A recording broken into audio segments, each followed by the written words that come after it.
Ayan, eto. Ano raw yung mga side effects once na nag-take ka po ng Paragis by Chef Ives?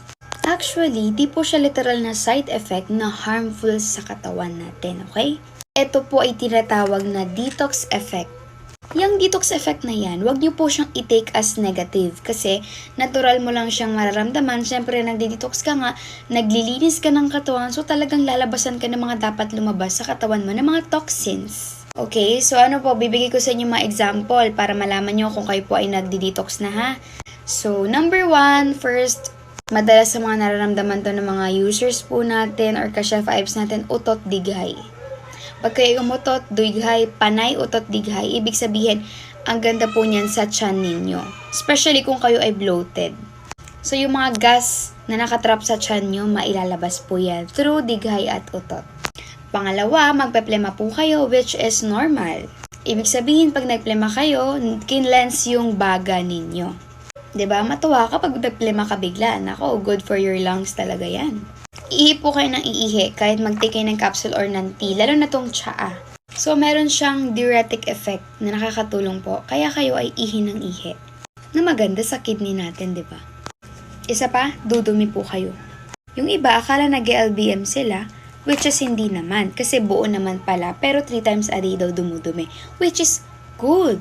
Maganda po yung 3 times a day kayo dumudumi. Kasi ang normal talaga 3 times a day, 2 times a day, or every day. Sobrang healthy nun sa colon. Pag nagpawis kayo na malansa, hindi kayo pawisan pero mabilis na kayong mapawisan, di ba? Maganda yon. Pwede kayong mga mag-rashes, tubuan ng pimples and everything, okay lang. Kasi, ibig sabihin niyan, yung liver po ninyo is nagka-cleanse na or naglalabas ng toxins through our skin. Ganun kasi maglabas yung liver natin sa balat. So, pwede kayo mag-rashes, basta related sa balat. Huwag kayo mag-alala, normal po siya. Yung iba naman po nahihilo as in sa unang take ng capsule or tea, which is normal lang kasi initial reaction lang po yun ng katawan natin. Hindi naman siya continuously na mahihilo kayo, pero isang beses lang talaga siya. Hindi na siya tumatagal. Yun lang. And syempre lastly pala, pinakamakikita nyo talaga na nag-detox kayo or nag-cleanse pag irregular kayo or late mens ninyo tapos kayo ay nag-mens or niregla kayo bigla. Maganda yun sa inyong mattress. Possible din po kayong ubuhin, sipunin, kasi ito ay nakakapagpa-boost ng immune system. So, papalakasin yung immune system natin, lahat ilalabas niya. So, yun naman po yung mga common na napapansin ko ng mga detox effects sa mga user and especially sa akin din.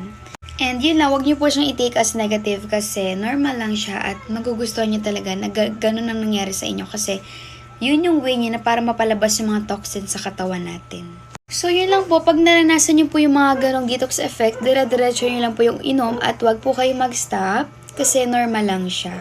Ayan. Yun lang po ha. Yun lang po Ma'am Jen ng mga detox effect or side effect na mararamdaman po ninyo once nag-take po kayo ng Paragis by Chef Ives. Sana po na-explain ko po ng maayos na naintindihan po ninyo. Maraming salamat. God bless Ma'am Jen.